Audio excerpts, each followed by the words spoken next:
In today's video, we're going to delve deep into the fascinating Tennison Gambit. After receiving an overwhelming response to our previous video on chess opening tricks featuring the Tennison Gambit, I noticed that many of you had some common questions. So, in this video, I'll address those queries while providing a detailed analysis of the Tennison Gambit. Throughout this video, I'll cover various opening moves, tricks, ideas, and strategies that can significantly enhance your chances of winning more games. But wait, there's more. I've got an intriguing chess puzzle waiting for all of you. Be sure to stick around until the end to enjoy the complete experience.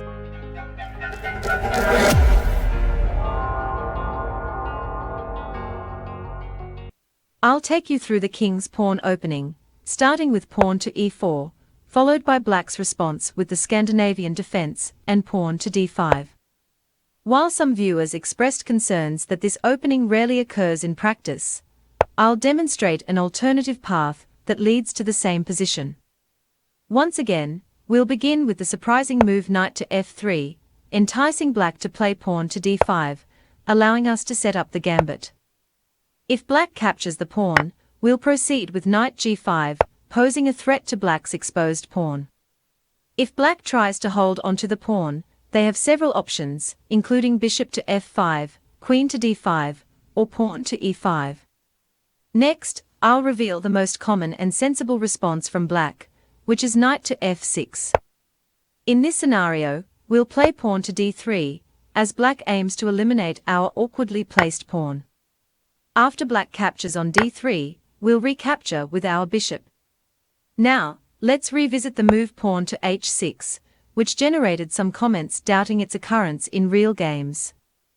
I assure you that this move is prevalent, especially among less experienced players who feel uneasy with their opponent's knight nearing their king's side. The urge to dislodge the knight often leads them to play pawn to h6. As we progress, we'll execute knight to f7, forking the queen and rook, forcing the king to capture. Subsequently, we'll play bishop to g6 check, resulting in the loss of black's queen. This variation was also showcased in our previous video, but today we'll explore it in greater detail. Now, let's explore what happens if black plays bishop to f5. In this scenario, you have the opportunity to attack the pawn with your other knight. Black may try to defend the pawn by playing knight to f6. To continue the pressure, you can then play queen to e2, forcing black to play queen to d4 in order to support the pawn. Once black plays queen to d4, the game takes an interesting turn. You can play queen b5 check, simultaneously attacking the king, the bishop, and the b7 pawn. Black's only option becomes bishop to d7.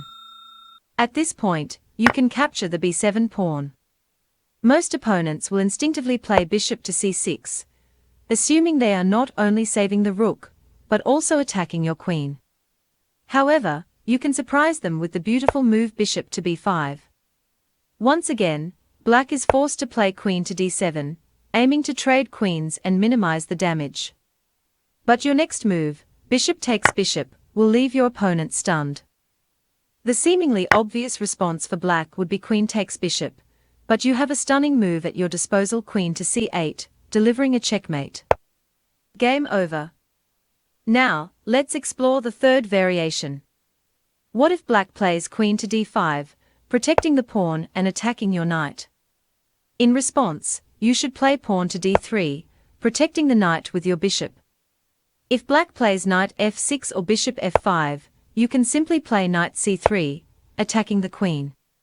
After the queen moves, you can easily regain the pawn, putting you ahead in development. Let's revisit the position. This is why capturing the pawn becomes crucial for black if they want to retain any advantage. Now, let's proceed with capturing the pawn using the bishop. At first glance, it may seem odd to give away your g2 pawn. Naturally, black would consider taking the pawn on g2. However, unbeknownst to your opponent, they are falling into another trap. Following their capture, you can play bishop to e4, effectively trapping their queen with no escape route. The only safe square left for the queen is g4.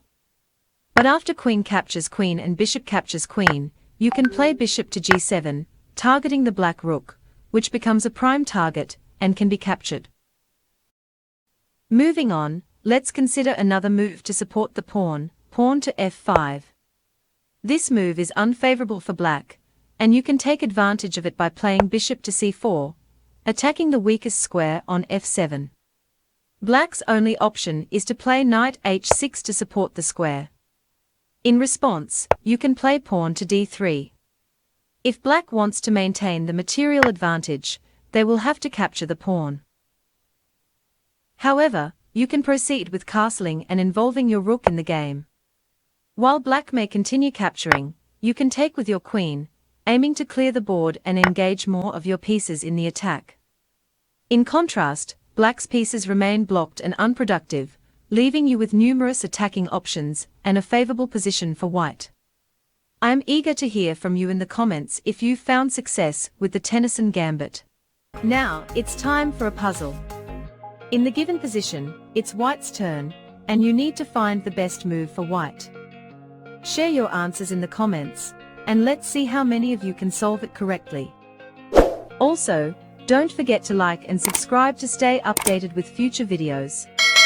Take a moment to check out the other videos appearing on your screen right now. Thank you for watching, and I look forward to seeing you in the next one. Take care and peace.